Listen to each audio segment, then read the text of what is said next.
in a perfect world when you can express your feelings without due penalty, would you punch Shawn Michaels right in the kisser? Yes. Nice. Very nice.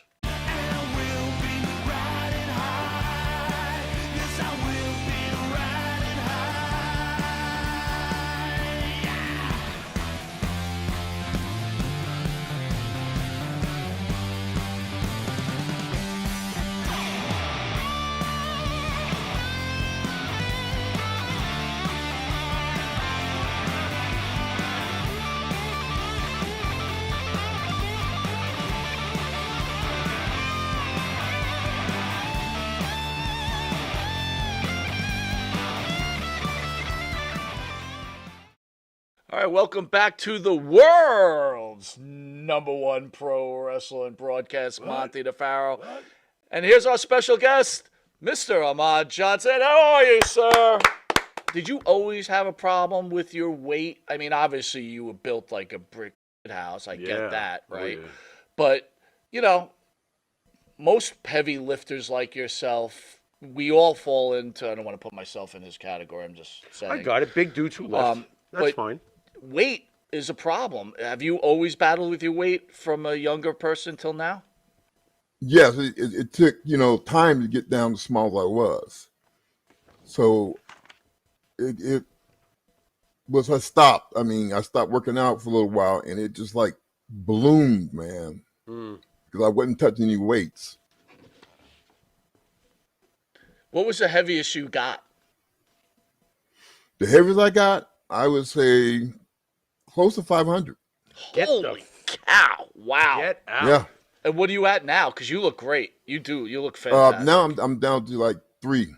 3. Wow. You look great, man. Congratulations. Keep it up, man. Thank How's you. your blocking ability? You want to play for the Jets by any chance? What do you think about Rodgers being there? Oh, I love it. Were you kidding me? He's telling me not to say the magic words of, SB, that last game of the season. I'm not allowed to say it.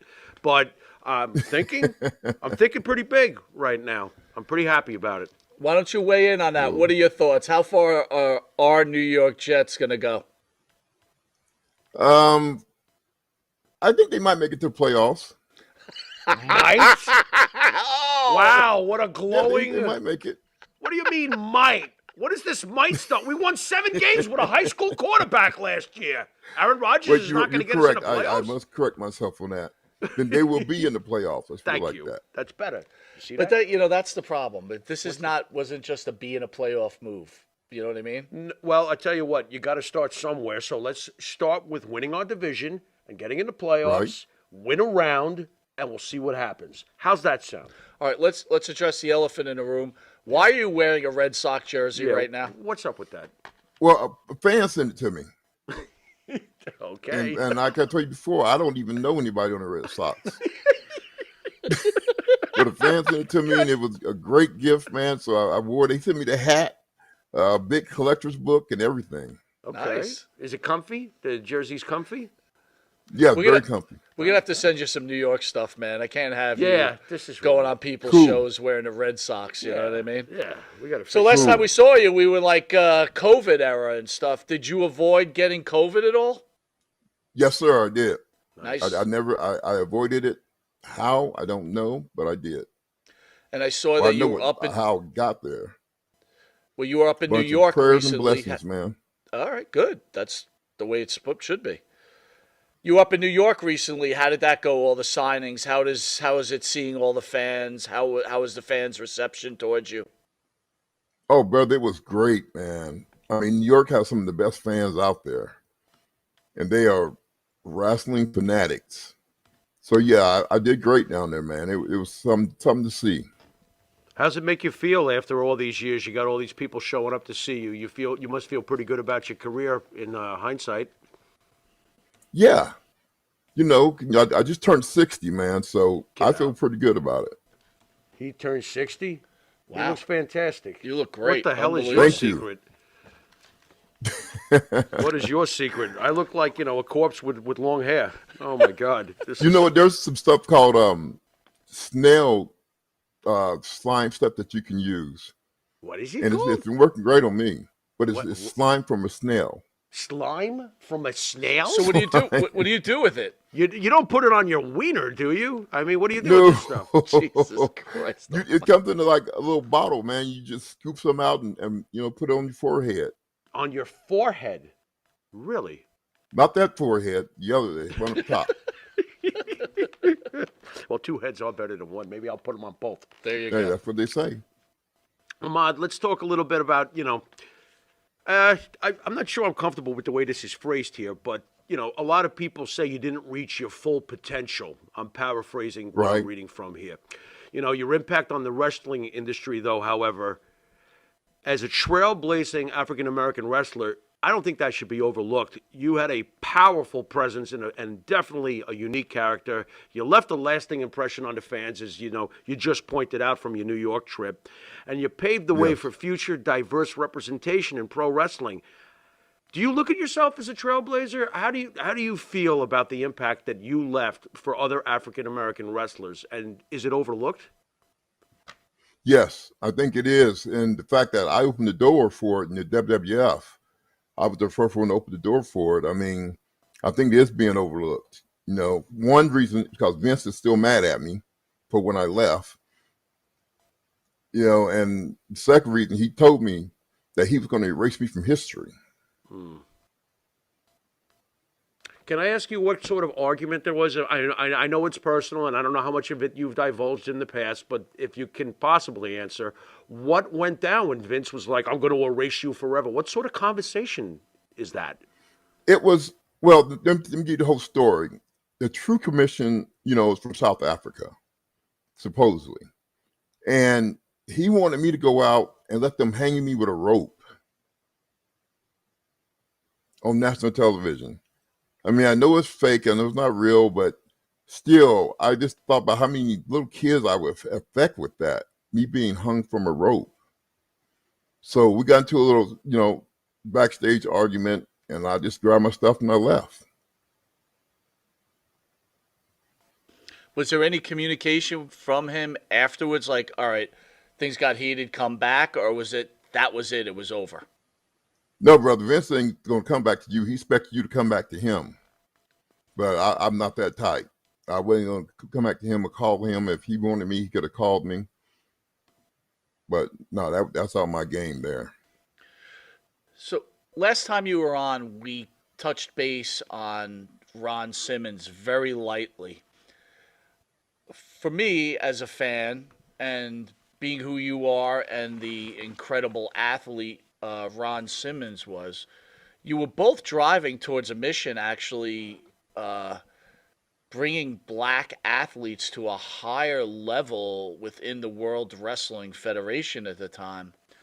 Why did you two have so many problems with each other? I never understood that. Well, Ron admitted on a podcast that he was on that he was jealous of me. He actually admitted that he was jealous of me. I think him being the first black world champion with WCW, and then me being the first black champion with WWF, I think he thought he was going to get that honor. And here I am, a kid basically coming off the streets and, doing what people tried to do for years. Were you disappointed in Ron Simmons' attitude towards this? Because after all, I would think that, especially in those days, one for all for one would have been the much better way to go about this rather than have a pissing contest with you. No, I think the whole nation was jealous, and they wasn't the only ones. I mean, I remember when I had Yokozuna, which I slammed him, I went backstage when Vince gave me the match, and I told Yoko, this is like my second match there. And I told Yoko that I've got to pick him up and slam him. And then Yoko told me, well, you can go ahead, but I'm not going to jump for you. And he didn't jump at all. It was like they were trying to embarrass me, but I got him up anyway and slammed him. Wow. So Yokozuna, who was friends with all those guys, he was going out of his way to give you to try to make you look bad. Right, to make it look, I couldn't do it, but he was surprised him that I got him up without his help. The WWE puts together these really nice documentaries, especially on A&E recently. And, you just brought up Yokozuna, sorry. how was he towards you besides that one situation you just explained? Oh, after that, we had a conversation back in the locker room about it. I was pretty pissed. And after that point, man, we were cool from that point on. Were you disappointed at the fact of all the trash talk that's been said about you over the years? I would assume you are, but I want you to spell something out for me, because when I heard this, I wanted you to answer for yourself. I've heard it said that you did not love this business or respect this business, and you just weren't into anything about wrestling. You were just cashing a check. Can you clear that up for the fans? What does Ahmed Johnson feel about the wrestling business, especially in those days when you were doing it? You know, the main drive I had was the fans. I mean, if it wasn't for the fans, there would have been no Ahmed Johnson, because the way they got behind me and gave me energy and, on a reel, and that intensity, that just came out. That's just me. And they've been trying to duplicate that for years and haven't done it yet. But that intensity was something, man, that came from the fans that helped drive me. You teamed with Shawn Michaels, won the tag team championship.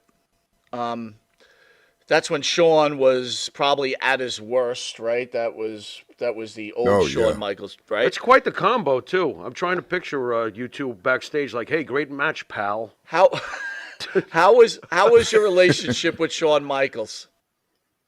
Fake. I mean, he was, when he's in front of your face, he's one way, but behind your back, he's a totally different way. And that's about the time they started smelling themselves. And he really thought he was Captain Yao. So Dark Side of the Ring just had its first episode with Chris Candido and Sonny. And the reason I'm bringing it up is we're just discussing Shawn Michaels. You were around at that time. Yes. What was it like? Was it uncomfortable with all the scenarios that all the fans heard about Sonny, with all the wrestlers? And how did you feel about Chris Candido? And did that upset you when you saw Sonny having sex with Shawn behind Candido's back and whatever else? Right. It didn't upset me because I didn't know Chris that well. But it made me, I feel sad for him, man, because he knew what was going on. Don't let anybody tell you he didn't. He knew what was going on, but he didn't want to mess his position up with the company.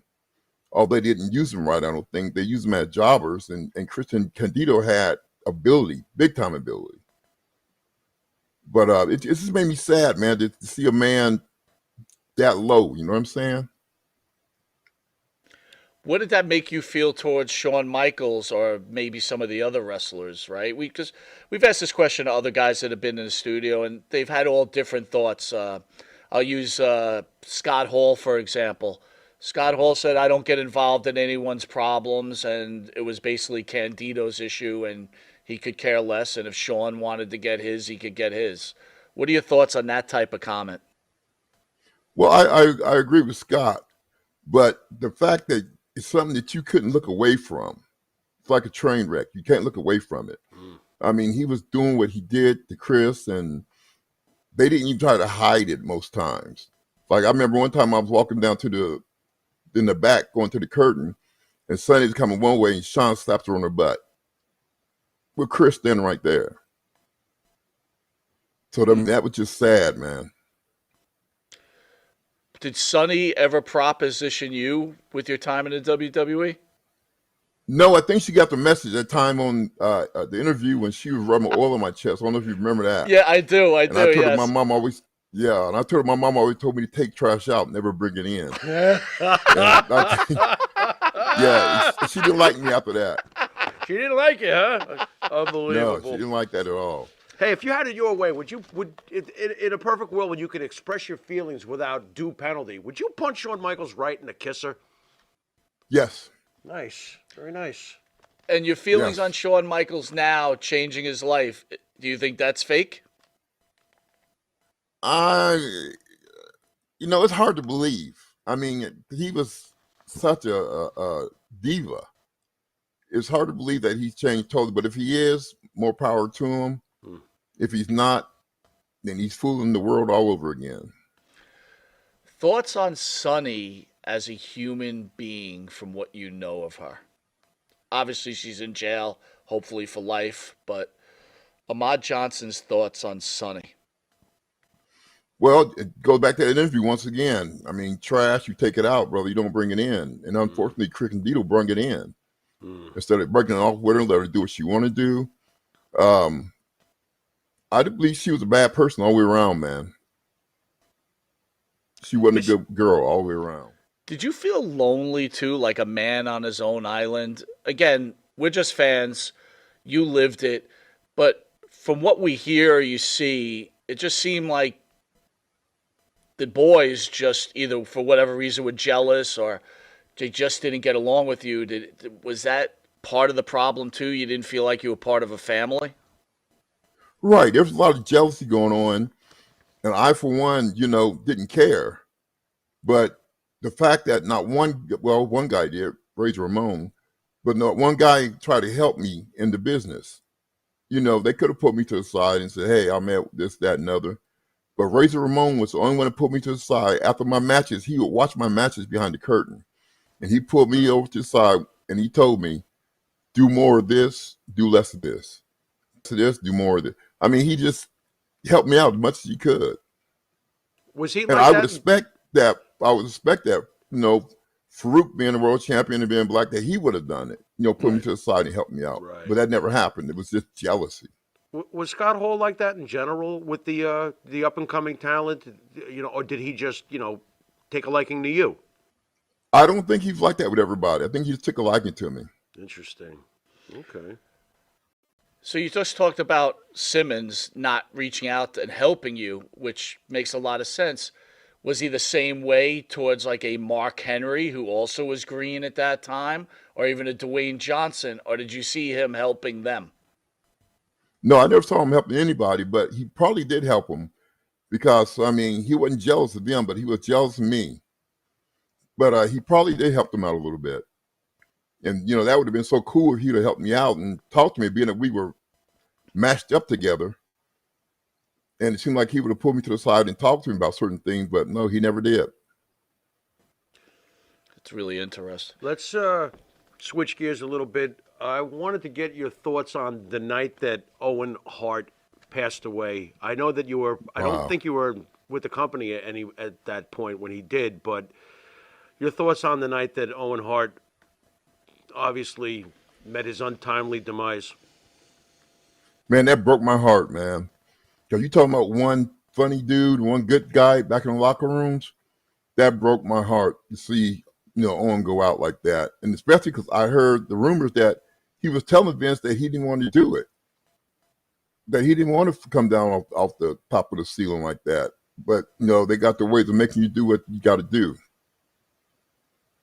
You think Owen Hart's wife, Martha, is doing Owen Hart's legacy a little bit of a disservice, not working with the WWE? She does stuff with AEW. She obviously hates the WWE. Is it a disservice, though, to Owen Hart himself? Well, I think if she got with WWE, it would help her out a lot more with her situation and as far as her charity goes. But I can't blame her for hating them. Do you hate Vince McMahon?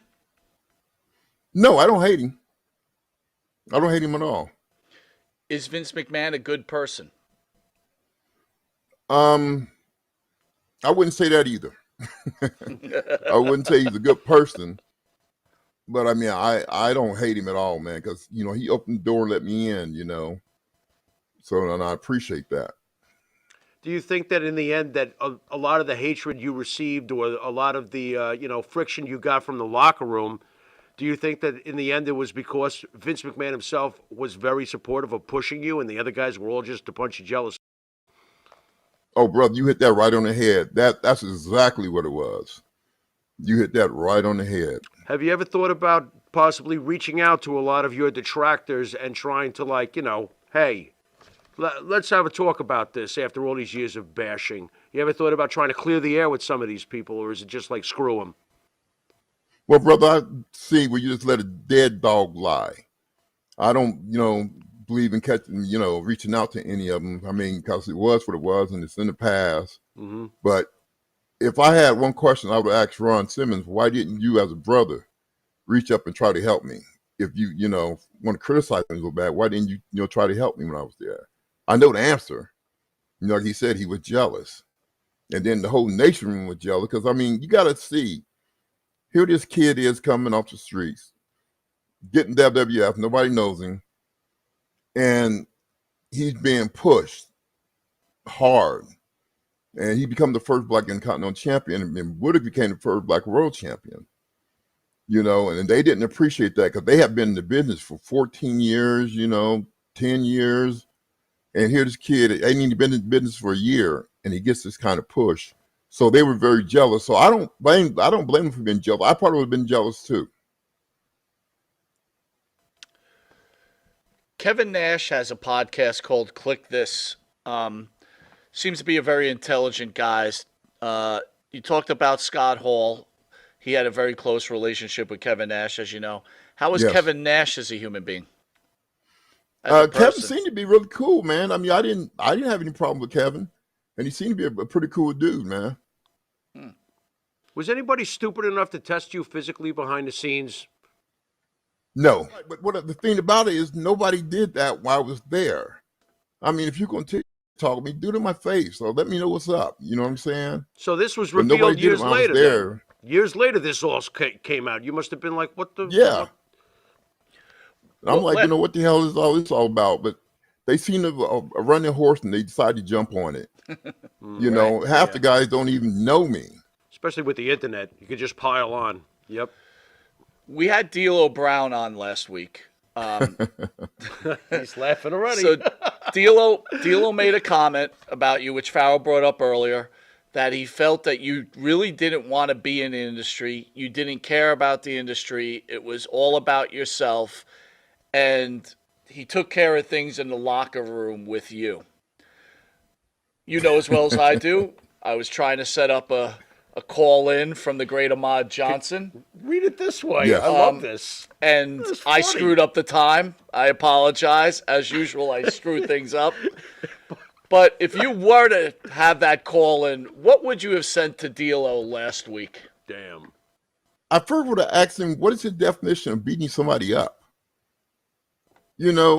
I've never been, first of all, if I've been beat up in the locker room, you guys would have known all about it, being sure, in podcasts and you're in the business and all those little secrets and traits. It would have got out to you guys and the other podcasters so quick, or the Facebook internet so quick, if D'Lo hadn't beat me up in the locker room. I just like to know, where did he get the thing that he beat me up at? This is what I don't understand. Is it a wrestling thing? You have these feelings about Ron. I'm not trying to speak for you, but I'm sure as a young guy in the business, you know who Ron Simmons is. Yeah. You know what he meant for the business. Yeah. You have this opportunity to work with him, and you see there's a problem. How come you guys can't talk in the locker room and say, hey, man, what's the issue here?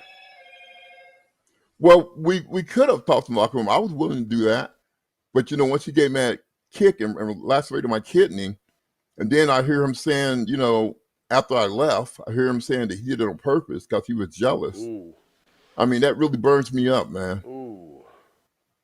Does it hurt you personally that he said that he tried to finish you on purpose? Oh, yeah, that devastated me, man. I mean, I wasn't expecting to hear that. Especially from another black wrestler. I wasn't expecting to hear that at all, man. Did you try contacting Ron after he went public with that, like to reach out to him? Like, what the hell is this? No, because, I mean, they all got their versions of the story. If you listen to Mark Henry's story, I hurt Farouk first by breaking his ribs. No, I didn't. I got the kick first, and if you look at the street fight with me and the Road Warriors, I slammed him through a table, and yeah, I tried to hurt him. So I broke some of his ribs and I slammed him through the table. But that was all from a receipt that he gave me earlier. What kind of racism was going on? It was, it wasn't necessarily with Vince. It was with the boys, with Sean and all them. It wasn't necessarily with Vince. I don't think. I think it was more of the boys. Were you ever know. the victim of, like, the N word or, anything of that level? Yes, when I won the Intercontinental Championship, I went out to my car, and somebody had scratched on it, "Congratulations, nigger." Wow. That is pathetic. And you certainly thought that was one of the boys, right? I believe it was one of the boys. Why wouldn't a guy? I mean, I can't prove it. Right. What's that? Understood.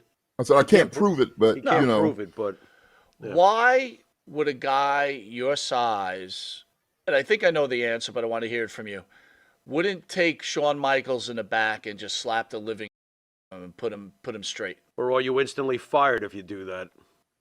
exactly, you would have been fired on a heartbeat. Like I said, the Shawn Michaels was back then with the Rockets to the WWF. Now, I mean, he had the pull, he had the position, and you knew if you messed with him that he would have seen that you were fired. And he actually had the power to stop your WWE championship run. Yes, he could have. He could have. Sounds Well, to he me like really that's did, what because held him I back. was supposed to take him on for the championship. Right. But what I heard, he told Vince that the America wasn't ready for a black champion, so that never happened. But it was setting up for me and him to go at it. Did Vince ever tell you that he was thinking about putting the strap on you to make you world heavyweight champion? Did you ever hear that from Vince? No, he kept that pretty low key. Even when I became Intercontinental Champion, before we went out the curtain, they usually tell you who's going over. And Vince didn't tell me or Dustin who was going over, except right toward the end of the match, the referee said, "I made you going over." And that's how we found out I was going to become the first black Intercontinental Champion. And he did the same thing with the world belt. He wouldn't have told me until it was that time. What was Goldust's reaction during the match? What? I'm just curious when you're going on the fly like that. I mean, somebody could be like, "Nah, I'm not doing that. What the f-? Yeah, he was Goldust, man. He did the job for me, and I appreciate that so much. Cool. That he took the bump for me and did the job, man.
Just wonderful people. Yeah, and yeah, that was right. Right, or that was like the day that Windham passed, right? Or excuse me, Bray. Yes, it was. Yeah, yes. that was. Yeah, but that was oh man, what a tragedy that was. I don't want to take care of the room, but it's just one of those things that, and being in the wrestling business really since I was 16, you become all too familiar with people close to you and a lot of your friends passing. And to be very frank, you develop a numbness, and I'm not the only one, believe me. Like there's a certain kind of defense mechanism when it happens so much, but every now and then, when somebody untimely passes away, it becomes just like like all that goes away, because with Windham, I was at barbecues at his houses. We went like to kids' birthday parties. We went to concerts together. Like me and my girlfriend, him and his wife. Like I knew the kids. I knew it was a horrible passing, and for for his family, for Mike and Stephanie, his parents, Jojo, his wife, and just his kids, and Bo, his brother. I just, my heart is still broken over it. Being a devout Christian like you are, does it make it a little easier when you lose someone like that, or? Again,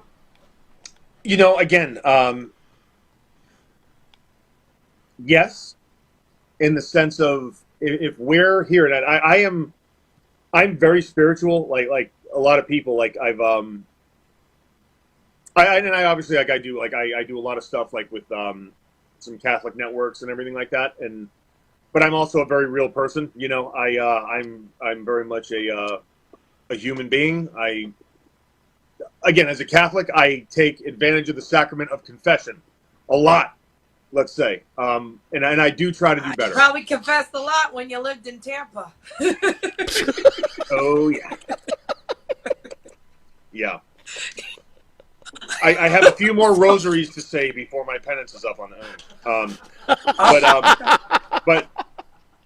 but having, like I said, that core spiritual belief, right? Because I don't want to get too deep, but I truly believe as humans, spirituality, it is God's language to us, or even like religion, right? Where we can say hello, or hola, or buenos dias, or konnichiwa, right? They all mean the same thing, but they have different languages. So with different people, you have Christianity and all the denominations of Christianity. There's Buddhism, there's Hinduism, and I think like the beauty and the truth in all of it, will kind of show itself, and then that to me. So like I'm not one of these people that is like, oh, you don't believe like I believe. I'm like, no, like one of my favorite verses in the Bible, and I'm paraphrasing, which kind of shows you, but like you don't look at the splinter in your neighbor's eye when you can't see the beam in your own.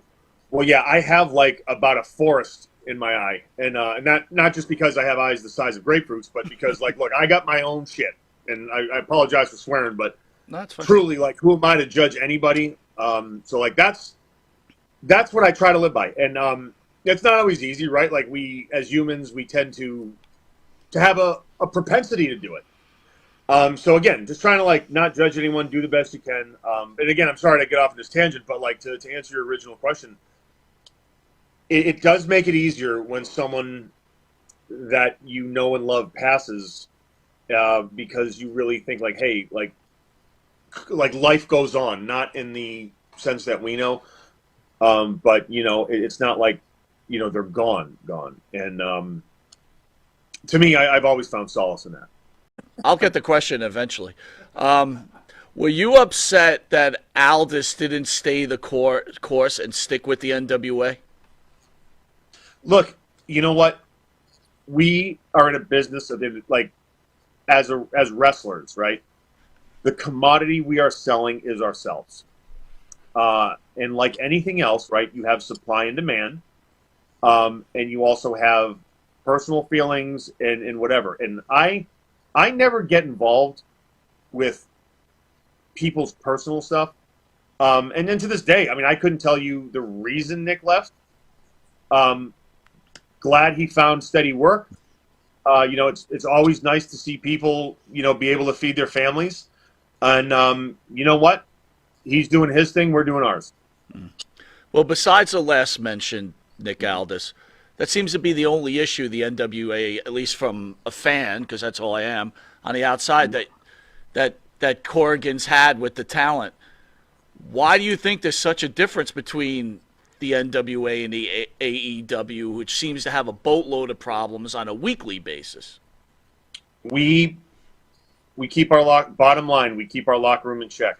If you ask anybody that comes into our locker room, and look, not for nothing, but if you come into our locker room, if you're 6 feet tall, you're not considered a big guy. And that's not the truth in a lot of locker rooms now. You look at it, and this isn't a knock, but if you look at AEW, even WWE or NXT, right? Like, yes, you have your freaks and monsters, but like, we're like, 6'2", 6'4", 6'5". I mean, we're a little bigger. We've been, and this is like the veterans that have been doing this. And if there's an issue, and it's not like we don't like have wrestlers court and we don't pick. No, we encourage people to come. We want to help everybody, right? And this is a place where everyone helps everyone. You have one of the younger guys does the marketing, and like literally we are dependent on each other. So the guys that have more experience, we want to help the young guys be more TV friendly. Some of the guys that have experience in media and some people in sales, like we all like if you look at NWA, the people that are there, we're there because we want to be there, and it truly is a family. Like they've had the vetting process, because there have been people that have come in that on paper have a giant upside. That, I mean, look, we've had to say like, no, not whatever, but like if our locker room gives someone the thumbs down, like the administration listens. And the thing is, we don't have any other interest, right? Like, yes, the NWA title's great. It's nice to be champions. It's nice to do this. But at the end of the day, we are all of the same mindset, in that although we have personal goals, because everybody does, the interests of the company have to come first, because if the company is not solid, we ain't going to be around for very long. We're interested in building long-term success. And that's why, I mean, it's genius on Billy's part. Like he says, hey, like that is your locker room. And for Pat Keeney too, to say that, like, that's your locker room. You guys control it. So if you've never had, I mean, we've had to talk to some people sometimes, but it's not like we're screaming and yelling. There's no, like, if there's ever an issue, we talk face to face, we handle it, and then we move on. And that truly, I think, is how it should be. Because if you had to guess, would your locker room give the thumbs up to CM Punk joining the NWA? If it was good for bit, absolutely. Absolutely, because you know what? The way our locker rooms want, knowing Punk like I know him, he would fit right in. He would fit right in. Because he gets a bad rap because the business is not the same as when him and I broke in. And I'm not saying it's good, bad. Look, society's changed. I don't know if it's a generational thing, but the business simply is not the same. And I think Punk is sticking up for what he believes in. And, like, look, the issue, it was something with glass in the ring with AEW. Like, there was, like, real glass in the ring. You know what? That's stupid. That is a stupid thing. Why would you have real, like, do you not have enough respect for the people that are going on after you? Like, not even, like, okay, CM Punk's done more than anyone, I mean, look, Edge is there now, but, like, CM Punk's done a lot. And for someone to, like, oh, no, I'm going to use real glass because I want to look tough. No, that means you're probably not tough in real life, and you're trying to prove it by throwing yourself on a fluorescent tube or whatever the hell it was. I don't know. But you have the respect for the people going on after you, because guess what? They could be injured. But people don't think like that. They want to think me, me, me, me, me. And the reality is, unless you're trained properly and unless you're actually good enough at this, if you can't say, hey, I can't do this, I have to adjust, right? That's what a pro is. That is what a professional is. Punk's a pro. I don't care what anyone says. Oh, he's this, he's that, he's got... No, but in the ring, CM Punk is a pro. And outside the ring, I've always known him to be a pro. And the little bit I have heard about that situation, and again, I am not even, in my opinion, qualified to truly comment. So please take what I say with a grain of salt. But if the issue was like a real glass in the ring, no, that is completely disrespectful. And had that been an issue in NWA, well, first of all, it wouldn't have happened in NWA. But if someone was to show that level of disrespect in our locker room, there would be a very, very different conversation. And I think the internet would be reporting a very different outcome. Well, then on the other side, would you think the NWA locker room would welcome or give the thumbs up to a Perry or Young Bucks? Look, the Young Bucks, I'm a fan of the Young Bucks, and I'll tell you why.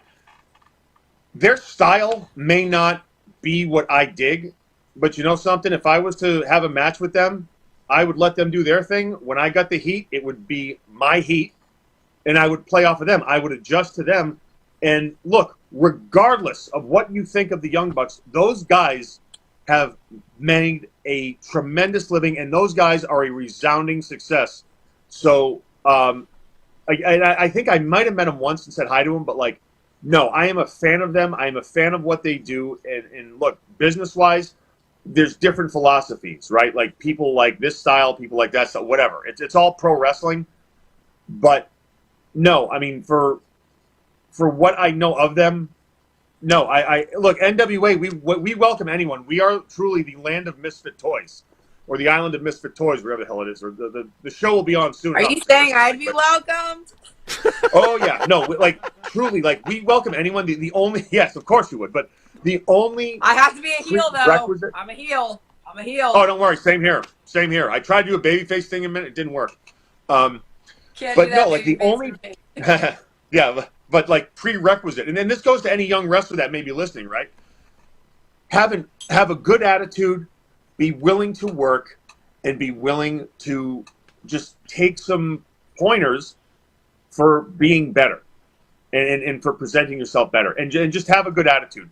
Because here's the thing, you know, and for what I said about the NWA locker room, that is all true. But you know what? Everyone has said about the NWA locker room. It is the most laid back and fun locker room they've been in. Because it is. We are chill. We don't do the whole veteran here and the young. No. Everybody help. We are just chill, man. All of us. But again, if you have a bad attitude, if you try to put the company at risk, because those of us that are there, like, we work very hard for the company. It's literally about those three letters. And this goes for Billy, too. You know, look, Billy, he doesn't need to do this, but those three letters still mean something to those of us that are truly kind of a fan of pro wrestling the way we think it should be presented. And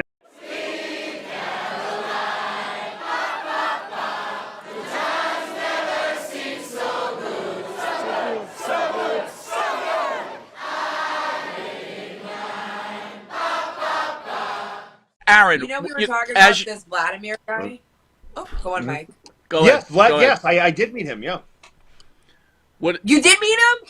Oh, you Yeah. did? What is he like? Like, so I got to, like, I definitely wrestled in front of him, because I remember, I think I was with Cody, and we were teaming, and, like, we're there, and I'm like, oh, shit, that's the dude that was at every pay-per-view Does he forever. that much? Yeah. What's that? Now I gotta watch this thing, man, because like, damn. Oh, it's yeah, like, yeah. I mean, growing up, like, that's the thing. Growing up, I recognized him, like, oh, man. And then we whoa, did a whoa, show. whoa! You've known him in the scene that long in your career? Oh, yeah, well, when I was a kid and I would watch the pay-per-views, I would see him all the time. And I like, we were in the ring somewhere, and I went like, hey, dude, that's that guy. And Cody knew his name. Oh, yeah, it's Vlad. So that was just, yeah, I was like, whoa, that was kind of cool. And I had seen him, but like, he was always, you know, in his seat, and I was in my underpants fake fighting. And like, I got to meet him though at it was in New Jersey last December for Nova or Mike Bucci or Simon Dean's retirement match. He was there, and I got to actually like chat with him and stuff. It was really cool, really, really cool. I don't know Mike, if you had the took chance. That question. I don't know if you had the chance, but if you saw the documentary that the WWE just put out on him. No, I have not.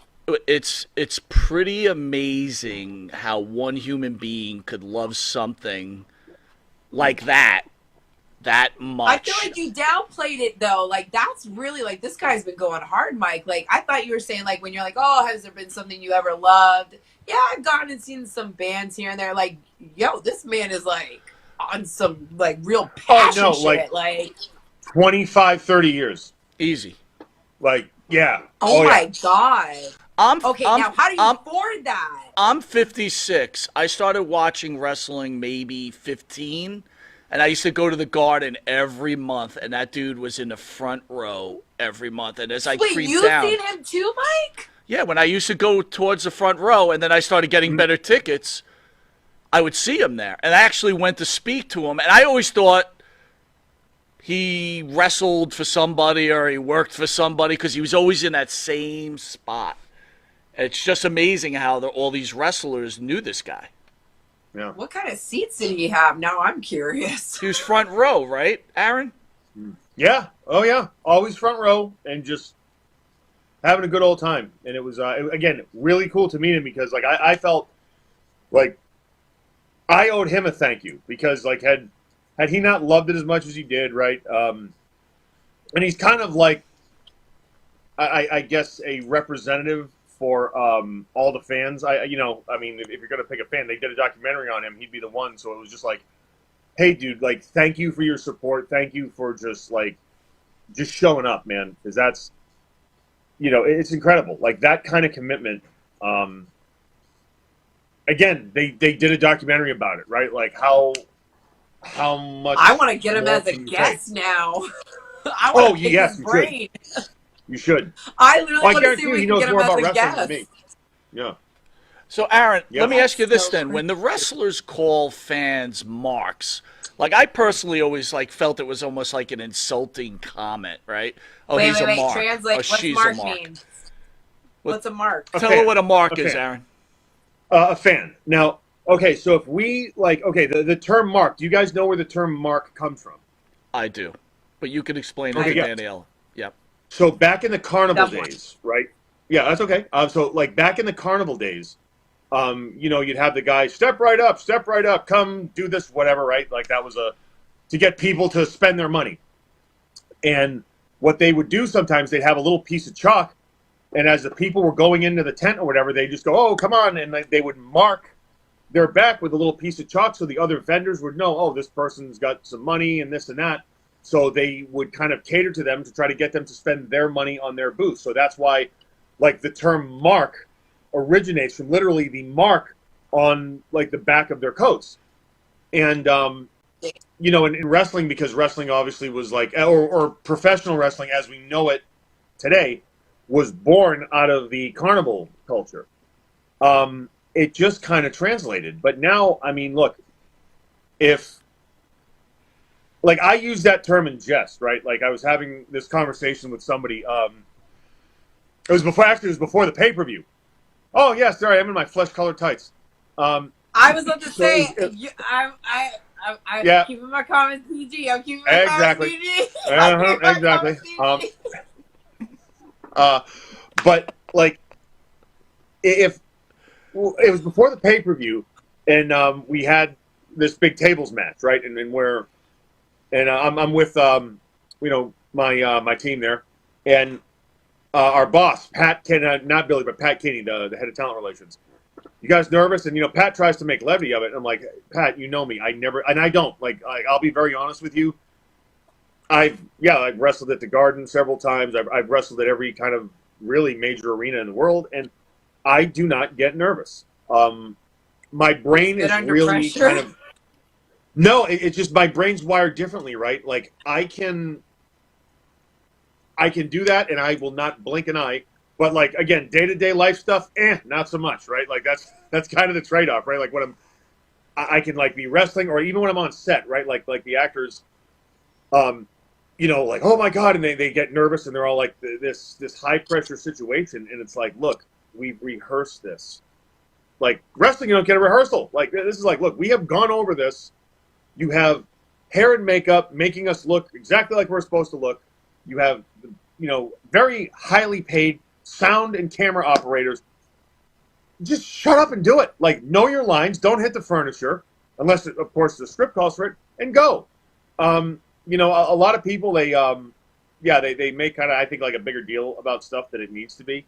But to your original point, right? The term mark. No, mark. Look, they're a fan, right? I'm a mark. Okay, here's the reality. I was enough of a mark that I decided to dedicate a large portion of my life to this. Okay, and fall down and miss birthdays, miss family events, funerals, you name it. Just because I like this. I mean, come on. And like, oh, you were getting paid well. Well, then guess what? I'm a mark for money, right? Like that's kind of that's the reality that it is. So I can understand where people would view that as a bad term, but my response, going back to when I was asked if I would get nervous, I was like, no. I go, they're all marks, and and I walked out. No, I did not mean that as like, oh yeah, they're all idiots. No, but like they all paid to see a show. It is our job to give them a show, and that's it, right? Like to me, right? Like if I call someone, oh, you're a mark, this or that, and I don't, right? I don't personally do that. But if anyone questions how I feel about the fans, every single time I perform, whether I'm wrestling, whether I'm managing, whether I'm just talking or whatever, and the people that know me will tell you this, like I am emotionally exhausted because I literally give those fans every single ounce of everything I have. And I will do that until I stop performing because that is my job, right? That is what I owe them, because anyone who's ever paid a ticket to see a show I'm on or paid a ticket to see me or bought my merchandise or made a sign for me, if I don't give them my very best and then some, that is a reflection of me. And I truly owe everything to them. I would not have the house I live in. I would not have the clothes I wear. I would not have the car I drive. I just would not have the life I've had. And I have a pretty good life if it was not for the fans. So that, like, to me, if that red light's on, you bet your ass I'm going to be. I don't care what kind of a day I'm having, if I'm sick, if I'm this, if I'm that. No. They will get everything I have, and they will always get everything I have. As this Vladimir guy. Oh, go on, Mike. Go yes, ahead. Vlad, Go yes, ahead. I did meet him, yeah. What? You did meet him? Oh, you Yeah. did? What is he like? Like, so I got to, I definitely wrestled in front of him, because I remember, I think I was with Cody, and we were teaming, and like we're there. And I'm like, oh shit, that's the dude that was at every pay-per-view forever. That much? Yeah. What's that? Now I gotta watch this thing, man, because like, damn. Oh it's yeah, like, yeah. I mean, growing up, like that's the thing. Growing up, I recognized him, like, oh man. And then we did a show. Whoa! You've known him in the scene that long in your career? Oh yeah. Well, when I was a kid and I would watch the pay-per-views, I would see him all the time. And I like we were in the ring somewhere, and I went like, "Hey, dude, that's that guy." And Cody knew his name. Oh yeah, it's Vlad. So that was just I was like, "Whoa, that was kind of cool." And I had seen him, but like he was always, in his seat, and I was in my underpants, fake fighting. And like I got to meet him though at it was in New Jersey last December for Nova or Mike Bucci or Simon Dean's retirement match. He was there, and I got to actually like chat with him and stuff. It was really cool, really, really cool. I don't know if you had the chance. That question. I don't know if you had the chance, but if you saw the documentary that the WWE just put out on him. No, I have not. It's pretty amazing how one human being could love something like that much. I feel like you downplayed it though. Like that's really like this guy's been going hard, Mike. Like I thought you were saying like when you're like, oh, has there been something you ever loved? Yeah, I've gone and seen some bands here and there. Like, yo, this man is like on some like real passion shit. Like 25, 30 years. Easy. Like, yeah. Oh my God. Now how do you afford that? I'm 56. I started watching wrestling maybe 15. And I used to go to the Garden every month, and that dude was in the front row every month. And as I creeped down, you've seen him too, Mike? Yeah, when I used to go towards the front row, and then I started getting better tickets, I would see him there. And I actually went to speak to him, and I always thought he wrestled for somebody or he worked for somebody because he was always in that same spot. It's just amazing how all these wrestlers knew this guy. Yeah. What kind of seats did he have? Now I'm curious. He was front row, right, Aaron? Yeah. Oh, yeah. Always front row and just having a good old time. And it was, again, really cool to meet him because, like, I felt like I owed him a thank you because, like, had he not loved it as much as he did, right? And he's kind of like, I guess, a representative for all the fans. I mean, if you're going to pick a fan, they did a documentary on him. He'd be the one. So it was just like, hey, dude, like, thank you for your support. Thank you for just showing up, man. Because that's, it's incredible. Like, that kind of commitment. Again, they did a documentary about it, right? Like, how much. I want to get him more as a can you guest take? now. I want to pick yes, his you brain. You should. I literally Well, I want to guarantee see you if we he can knows get him more as about a wrestling than guest. me. Yeah.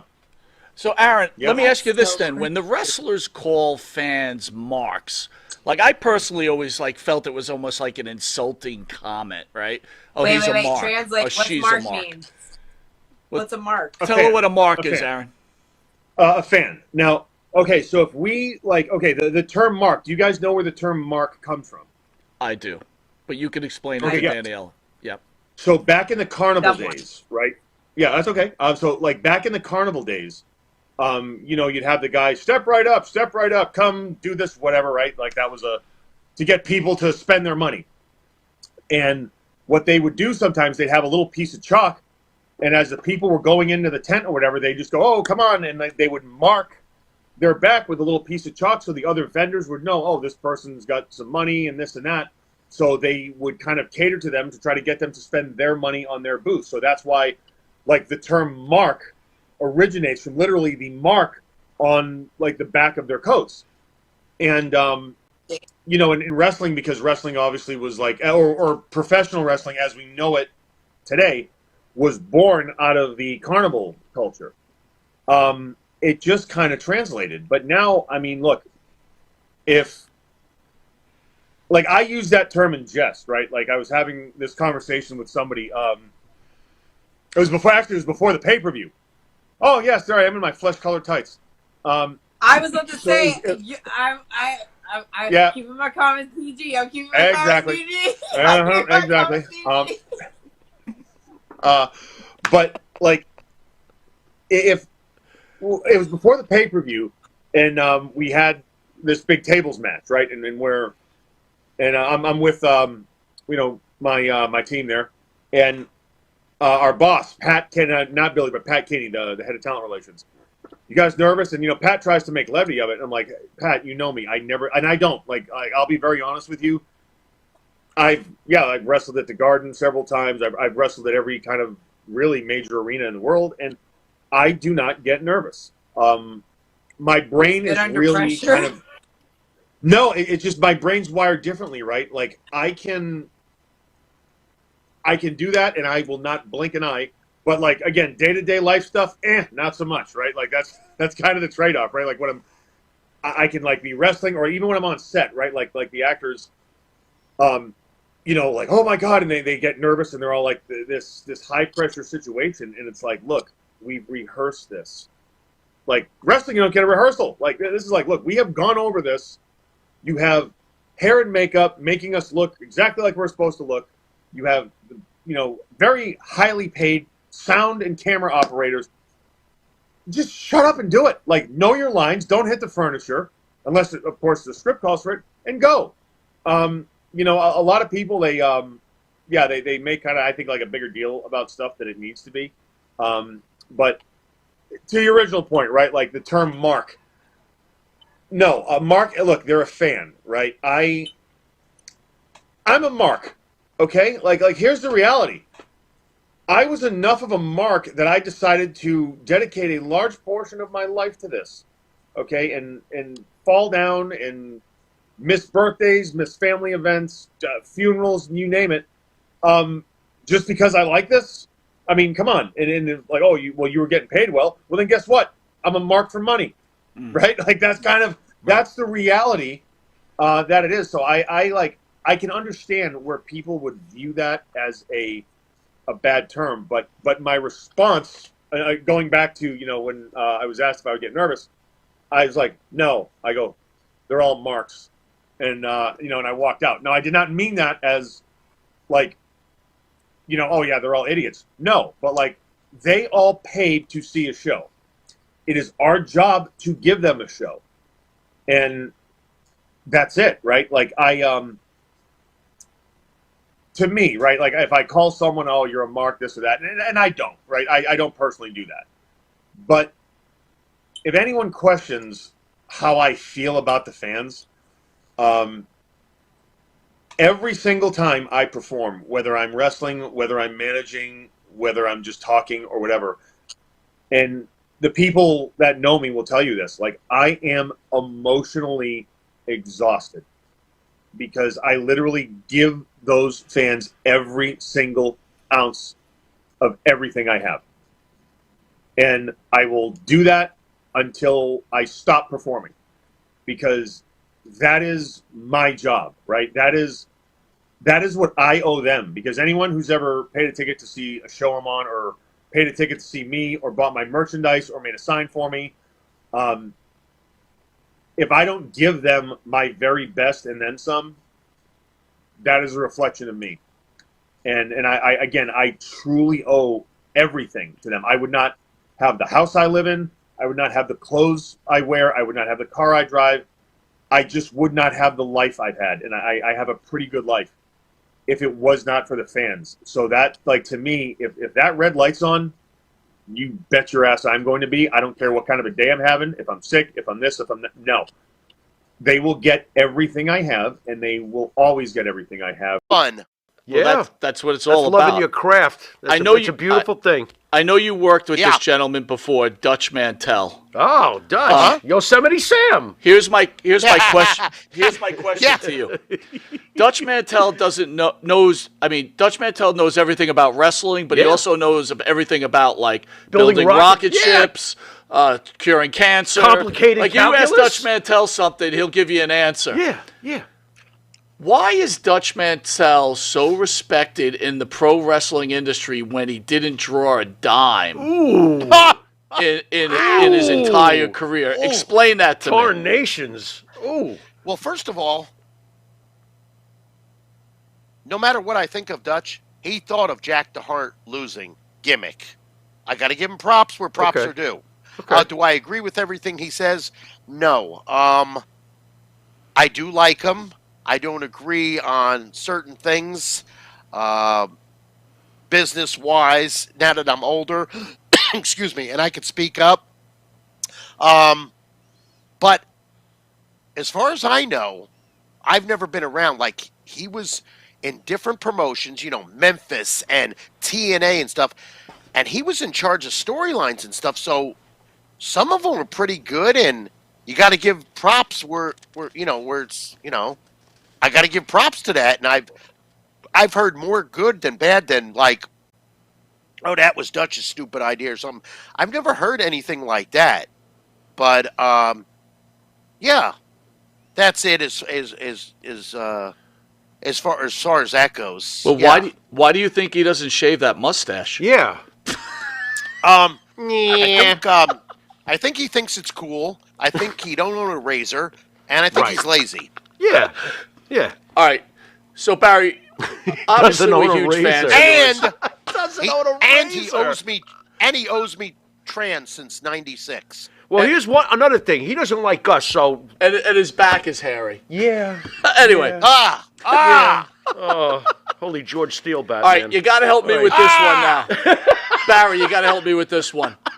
You've been on a ton of shoot interviews, right? Everybody loves everything you got to say. You're incredible.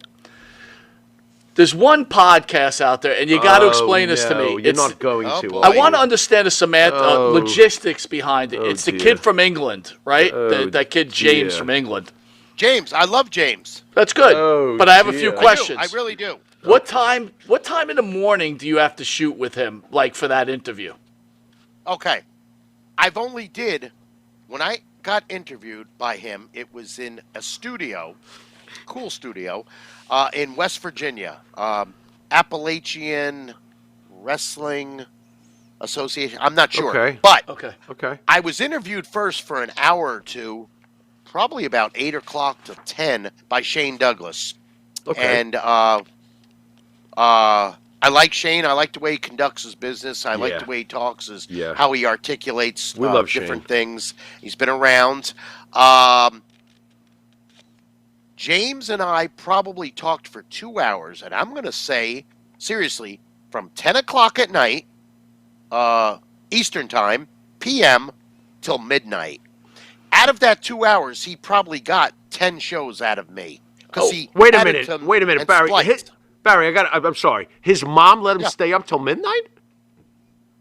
Wait a minute. No, Barry. No, Barry.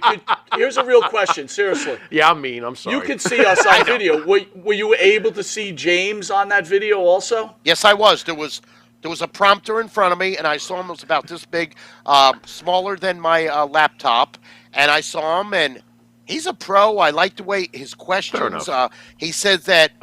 Fair enough. I believe him. He said that I was requested for about 2 years. He couldn't get in touch with me, and then probably out of sight, out of mind. And he had hundreds of questions, and he was honest. He says we only scraped the surface with some of the questions, and I was requested as an interview because he's had tremendous interviews. And he tells me, and I thought he was joking. He goes, after this plays, you're gonna get, and I forgot, you guys know better than me, an ungodly amount of likes or hints or hits, whatever you call it. Yeah. He says, I promise you, there'll be that much within days. And I will admit, I've did a lot of different shows and a lot of different things, and things have been mentioned, even Impact and whatnot. But the most have been mentioned at my table is, hey, I saw you on Wrestling Shoot Interviews, WSI. Right. I said, oh, wow, thanks. I mean, almost every show somebody comes up, hey, I saw you there. Hey, I saw you on YouTube. But I So, got to ask you. I got to ask you what you saw. Was there any point while he was interviewing did his mom come in with meatloaf and try to give him some like meatloaf for dinner? Yeah, was she Or dusting was she, the like, room? dusting Like the while action you were doing figures? the interview? Number one, that didn't happen. Number two, you stole that from the Wedding Crashers. Did you? What do you mean, Mom meatloaf? What the? Hey, Mom! Barry. Meatloaf! No, it's James meatloaf. Oh, my God. Come on. Barry. No, James that's his house. He's married. He left his Oh, job. wow. He's been doing Okay. that a couple of years, and Yeah. I think he does. There's a lot of. I like whatchamacallits. If you don't mind me mentioning No, people. not at all. No. I mean, I don't watch a bunch, but I like the way Kevin Nash conducts his Oh, yeah. with Sean. Sean Oliver. Sean Oliver. Oh, yeah. Yep. I like the way it's conducted. Yep. But here's the biggest thing. I listen to stories that I was near or in the same town Mm-hmm. or in the same locker room. And they're pretty spot on. And there was one. Bad reputations. The last time you were in, we discussed a lot of the Ultimate Warrior's deficiencies as a person and as a worker. Are you still feel exactly the same way about him? Is it softened maybe over the years? He's passed No. on, or is it's all the same still? No, I don't like to talk about people that passed on. Some people did it to themselves. Sometimes it was an accident. So it could have been Right. a car wreck. It could have been this or that. But I think some half is self-inflicted or just they needed help or overdid it. I mean, no, I don't. I'm not going to. He's got a family and stuff, and if they see this and stuff, I just don't care for him. They don't know how he treated me or other Right. people. Right. And you know what I like is when he was on top and the other guys he was main event and they were semi. So probably back in the day, they're not saying nothing. Maybe in the car or the hotel room or where other people can't hear. Ask them today on a podcast. The ones that'll tell it like it is. I think Brett would tell it like it is. I think a lot of people would tell it like it is, and most of them, as far as I know, are burying him Yeah.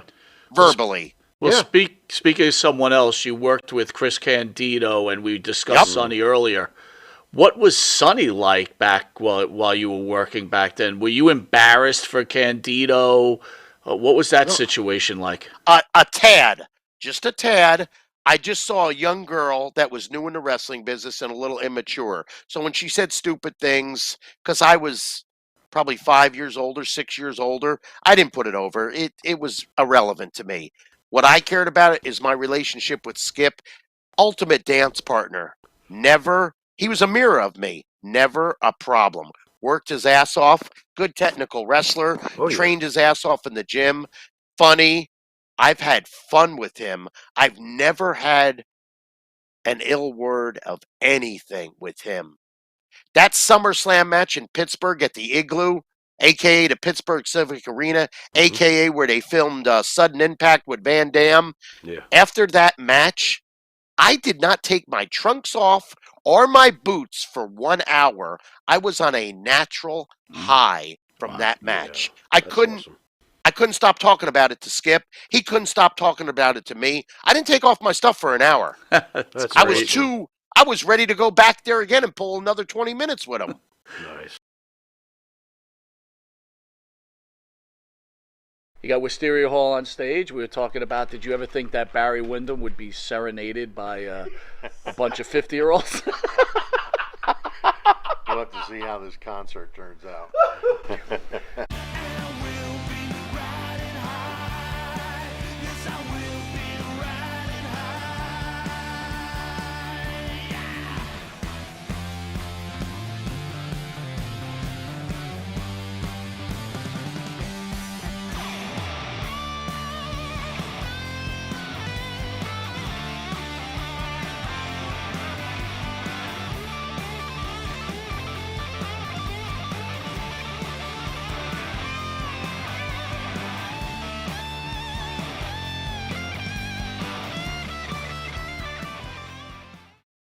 All right, welcome back to Long Island's #1 pro wrestler and broadcast, Monty Nefaro, filmed only here at Indie Music Studios out of Ronkonkoma, New York. And on the couch, the great Barry Windham. Barry, how are you, buddy? Doing great, doing great. You look great, man. I saw you on a virtual signing yesterday. I was like, damn, he looks like he's in great shape. Well, you know, I had the heart attack back in November. I was out for 30 minutes at the airport, no heartbeat, nothing. And there was a doctor there, which I've got to find out who that is, and a guy that did the CPR on me for 30 minutes. And I was out, no heartbeat, no nothing. Your reputation in this business, I'm not sure how you feel about it, but I want to ask you about it. But, you know, from the Ric Flairs to the Arn Andersons to Mike, myself, all the fans, you really have a very, very impeccable reputation and are really loved and remembered as one of the greatest, clearly top 10 to many, many folks.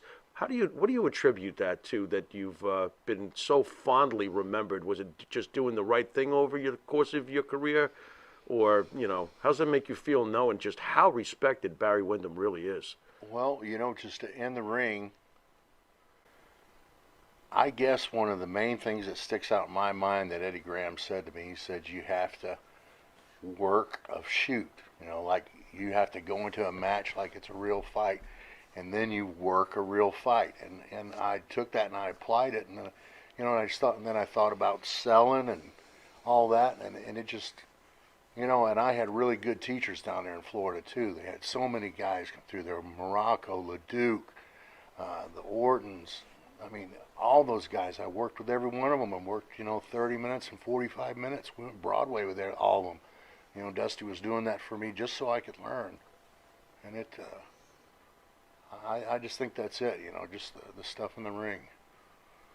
I mean, I'm assuming you learned from your father also, right? And both of you huge guys, what real wrestlers are. But your father had the mic skills of a very boisterous guy, but you took it a different route. You took it more like a quiet, soft-spoken guy. How come you took that approach, or that was natural to you? You know, and I think that just goes back, you know, to learning from Eddie and Dusty. Just try to be natural, And you know, there are times that you got to show your emotion too. You got to use your face, your body, your hands, everything. And those are just things, you know, that I just took in, and it was.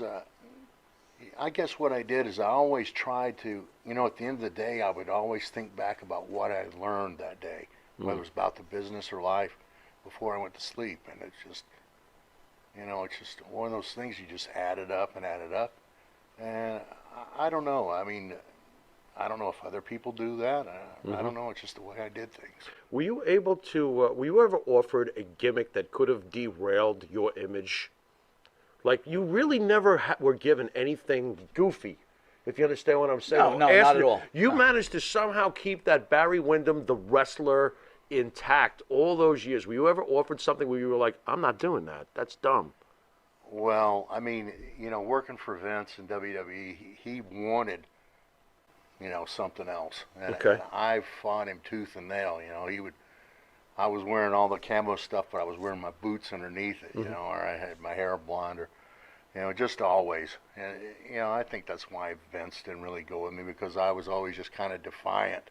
Okay. But I was still there and did my job. But, Do you remember any? I'm sorry to press, but I am curious. Do you remember any particular one with Vince where he was like, "Okay, wear this"? Was there any particular one? Well, where you I would probably think the Stalker, right? yeah, that was a stalker. That was a Okay. stalker. Okay. And I don't know, maybe Pritchard, that was his idea. I don't know, but anyway, I felt it was kind of a rib, Right. and you know, just maybe a little payback for, you know, for leaving before. But Oh, so you think that's payback when Interesting. Why did you leave when you guys were so hot, you and Mike? What made you leave the WWE? well, I mean, you know, we had been in Florida before that, and we were home every night, and then we're there, and you know, it was 3 months on the road, never home. You know, Yeah. 96 days, I think, was what we went, 92 or 96, without going home. We might have had a day off on the road, but there was no way to get home. And we were in Baltimore, and Rotundo just flipped out and lost it. We were all down in the red light district, and all the guys were there, and they had their Lincolns, and they ended up playing Ram cars with Lincolns. And I guess Rotundo had rented the car. Anyway, he jumped out of the car and left me there with the car. I went back to the hotel. He was gone. Just left. He had flown home that night. He just flipped out. Just had enough. So I went to Boston the next night and worked with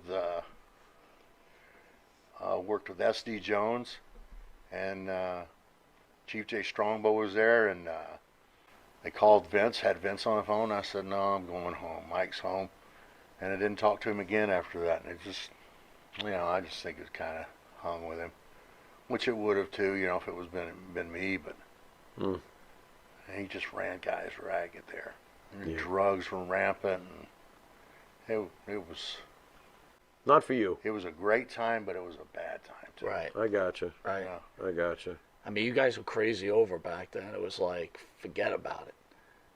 I thought you could have, both of you guys could have went on. I mean, he clearly went on as the IRS gimmick for quite a while, but Yeah. you Yeah, if clearly we just could have stuck it out, we'd have been included.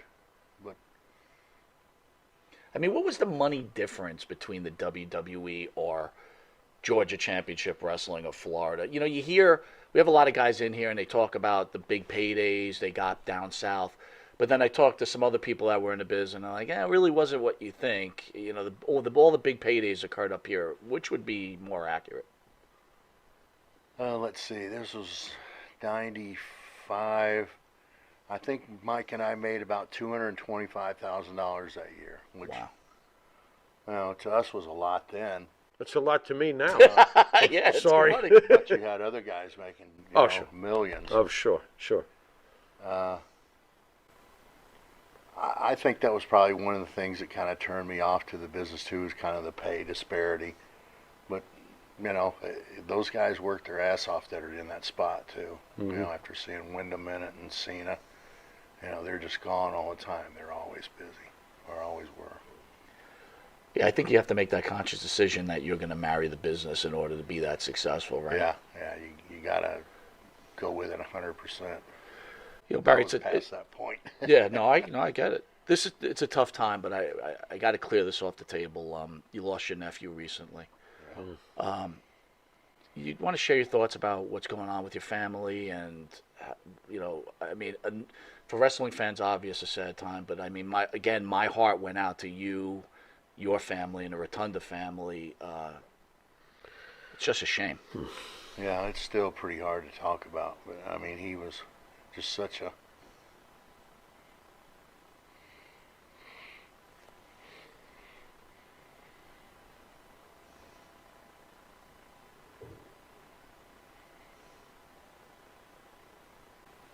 He was such a beautiful person. Yeah. Well, our prayers are with you guys, man. It's. Yeah, he's going to be sorely missed. He's one of the most brilliant minds in the business currently, that's for sure. That is for sure. Yeah, it's really hard on his family. I don't know how they're getting by. Barry, you worked with some of the great promoters of all time. I am curious, how come you never really did work with the AWA, if I can ask? I only worked just one shot in there for Vern, but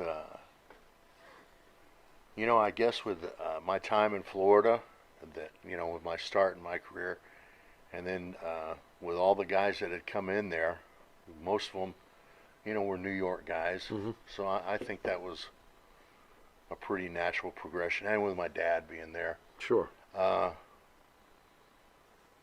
I never really talked to Vern or about working there or anything. It was just the one shot that Rotundo and I did when they ran the Dome. We worked against Stan and Steve. Mm. But I never worked Memphis territory either, or the Northwest. Any reasons why, or just wasn't in the cards? I think I was just tied up where I was. Right. Yeah. Interesting. What was your impression of Vern Gagne, even though it was brief? Well, I was little when I was around Vern when I met Vern. I met Vern and Andre the same day, so. Okay. So I had a definite bigger impression with Andre. Yeah. But I remember meeting him. How did you get along with Andre? Were you guys? You were younger, obviously. Yeah. Whenever Andre would come in, he would travel with me in Florida. Mike Graham had a big old Cadillac limousine, and I would drive Andre around in that. I guess because he worked with my dad, he Right. knew me, so he felt comfortable with me. But traveled with me all the time. With all these documentaries going on now, and everybody sees behind the curtain and things like that, would it be fair to say the stories on Andre, are they true? Did you see him take business to his own hands when he didn't like someone, or were you not privy to that type of stuff? Oh yeah, if he didn't like you, you knew it. Really? Yeah, he didn't like Savage. Mm. Let's see, somebody else. Baby oil. Sheiky, right? Yeah. Yeah, he would lay in the chops on those guys. Would you guys be back there like, oh, this is... Better you than me. Andre, he just didn't like them. He never really hurt them, but he would sit on them and keep them in a spot where they couldn't do what they were doing. He wasn't brutal to them. He was just almost comical to them, just to where they couldn't move or something, just trapping them in a corner. Just sit on them. Well, your dad had some great matches against them. Well, Yeah. Your dad ever tell you any stories? Did they ever get into it at all? Or because your dad could hold his own, I'm for sure against Andre. His dad was a skyscraper himself. Exactly. Yeah. Murdoch told me a story about, let's see, it was my dad and Murdoch and Andre at Virginia Beach. They were staying at a hotel on the beach, and he said, I think Murdoch started a fight. Anyway, it ended up with my dad and Andre out in the surf, and Murdoch was refereeing, and Andre was holding my dad underneath the water.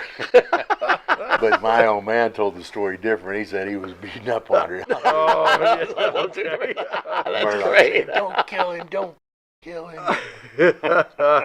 And now this from Blackjack Mulligan. Yeah. Oh my God. But they tore up the whole hotel room, and they fought out on the deck and then out to the water. Jesus. Growing up with your dad around though, you're a kid, right? I'm sure sometimes you kind of push back, right? You want to be your own. Like with your father, was it push like? back? Well, that's what I'm trying to say. Was your No. father was like, I'm not saying shit to my father. I'm just do what he says. Yes, or what? sir. No, Or- I always just did what he said. He was heavy-handed. So Smart man. Yeah. Smart man. He was heavy. He was heavy. He was heavy. He You was just ain't kidding. big, heavy-legged, heavy everything. God. You've worked with Vince McMahon, obviously. You've worked with Eric Bischoff a bit. Vince Russo. Can you tell me the difference between these three guys? To you? Your memories? Oh, let's see. Well, Russo, I don't know. Russo didn't like me, and Bradshaw. I think really Bradshaw was the root of Russo not liking me, because Bradshaw was just a bully to everybody. Okay. And So that is true about Yeah. Bradshaw. Okay. when we were in the ring in Japan, he would be beating up the guys. They say, "Please tag in Little Blackjack." Tag in little. Yeah, You want little? You're the little blackjack. Little blackjack? Good Lord. Okay. Baba called us back. He had a meeting with us, Mm-hmm. the three of us, and he said, you're too heavy with my boys. Mm. And I'm looking at Bradshaw. Jeez, man. But yeah, Baba called us down and said, "Okay, we'll take it easy." Right. Bradshaw the next night Yeah. didn't give a shit. Just wailing out. Did you ever want to tell Vince Russo? I'm just curious. Or better yet, let me ask you: is Vince Russo what's wrong with the business when it comes to a guy in charge of booking a show? It sounds like, he wasn't a fan of yours, and I could probably understand why. I figured you would be telling him, "I'm not doing that stupid idea of yours." Well, I mean, it seemed like he didn't have a broad scope, a broad enough, to cover Yeah. all the wrestlers Yeah, and everything yeah, that was it's there. just- yeah. And he had a little narrow picture of what he wanted, Right. and I just never fit in it. So Right. I never had any personal problems with him, but I know what go on in the meetings at New York, so I know what's said about guys. So Right. It would only make sense too, because his whole thing was that Jerry Springer type of thing, and that, Right. that wasn't That's the type not of Barry guy. That's Windham. not Barry Windham at all. How right? about Vince McMahon and Bischoff? What do you got for me on those two? Bischoff, was always straight up with me. I never had any problems with him. And Vince, just we started out well in '85, but then after I left, it was just, he takes digs, and if you keep going with it, you'll just bury yourself, which I probably did. Mm. Just Vince not very forgiving, in other words. no. Gotcha.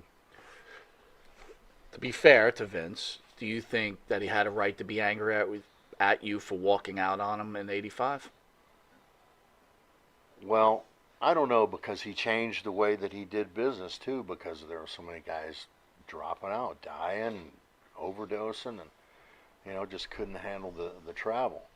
And there were, we were running 3 crews in those days too, so we were going everywhere. But he learned from it, and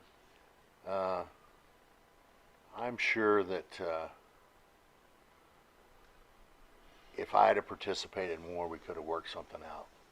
But I was there, and then I was just doing what I was doing, and never talked to me or anything, and I was just like, forget this, I'm done Yeah. with it. Right. Yeah. And I'd rather go back home or something. So the WWE right now looks like Cody Rhodes is eventually going to be the face of this company. I'm sure you obviously had interactions with Dusty. Can you talk to us about Dusty, the wrestler, the promoter, and the person? Well, Dusty I probably learned as much from Dusty as I did from Eddie.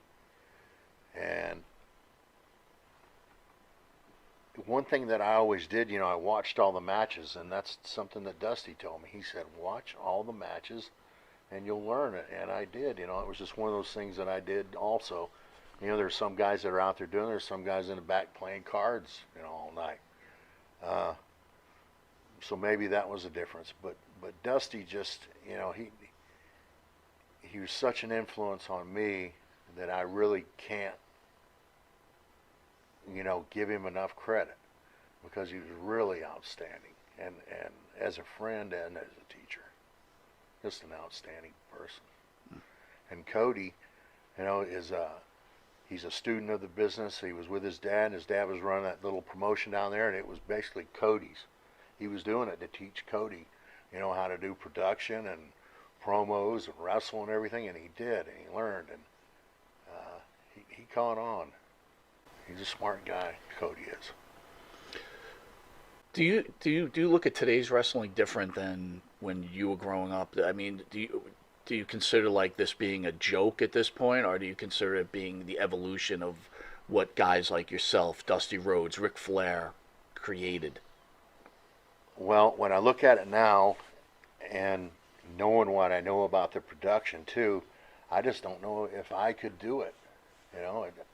I'm sure that I could, because I did before, but now just looking at it and thinking about it and looking at all that goes into it. I mean, I watched Randy Orton memorize 2 sheets of promos and then go out there and just nail it. And it's like, God, I can't remember one sentence, and read it back like that.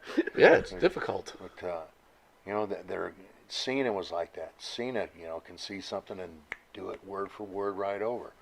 And, there's just some things you're just not capable of doing, and there's some guys that are super capable.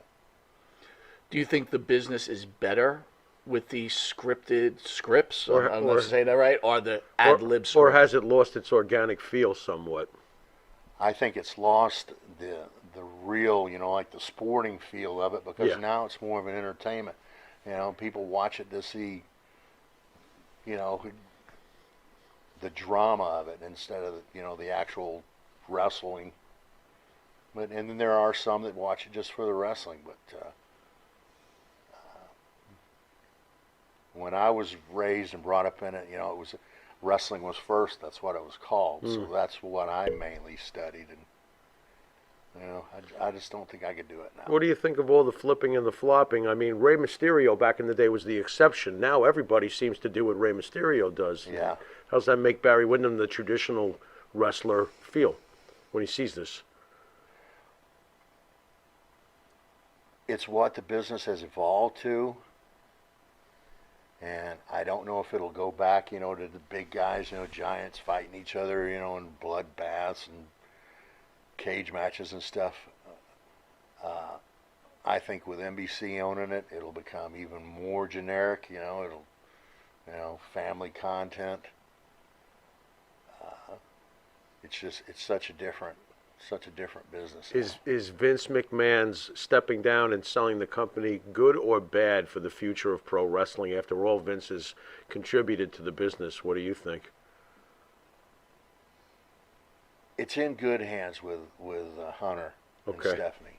Okay. They're dedicated to it, and he wants to continue it, and he's got a good head on his shoulders. He's really a good guy.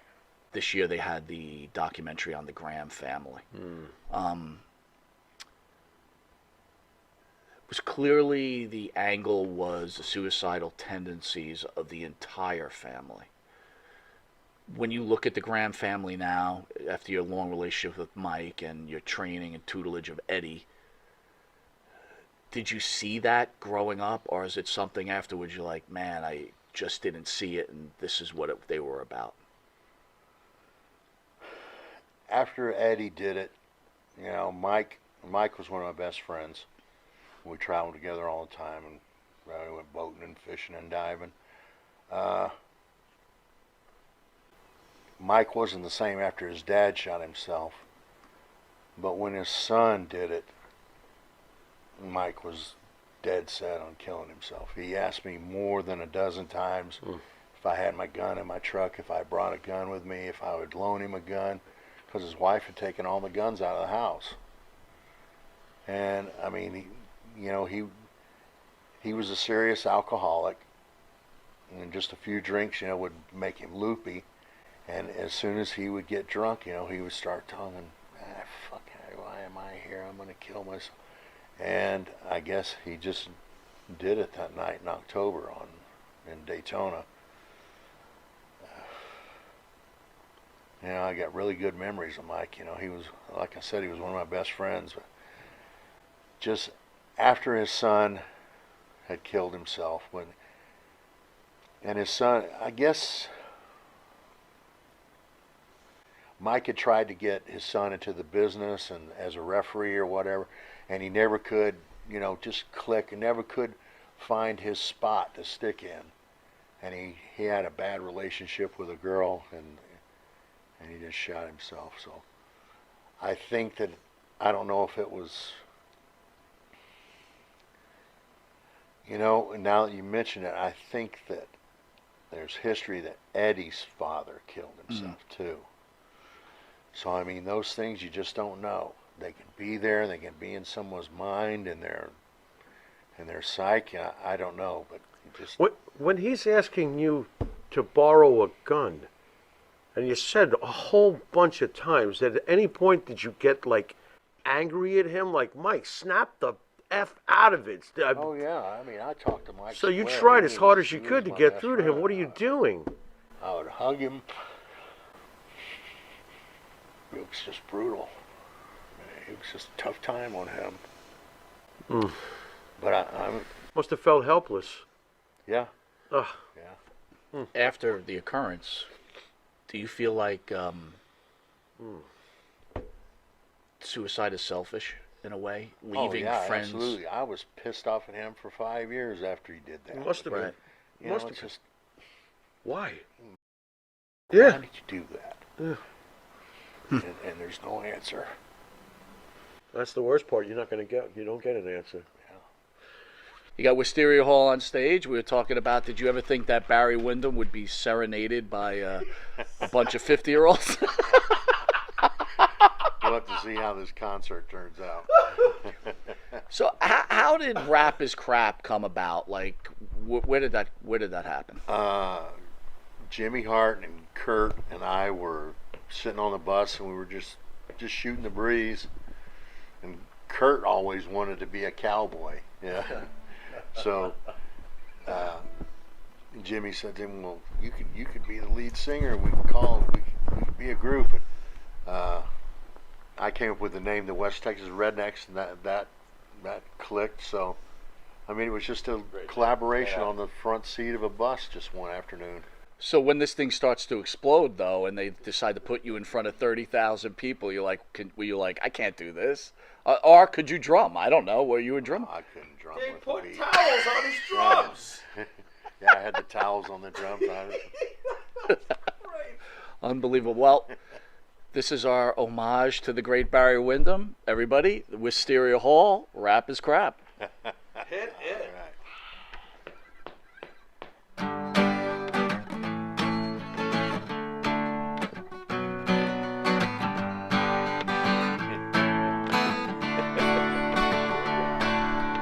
I like country music. I love country girls. I like Willie Nelson. And don't forget about Pearl. There's only one thing that I hate, 'cause it's a bunch of crap. I hate rap. I like NASCAR racing. Richard Petty's still the king. Some call me a redneck, but you know that's a beautiful thing. There's only one thing that I hate, 'cause it's a bunch of crap. I hate rap. Yeehaw! Play it for it, man.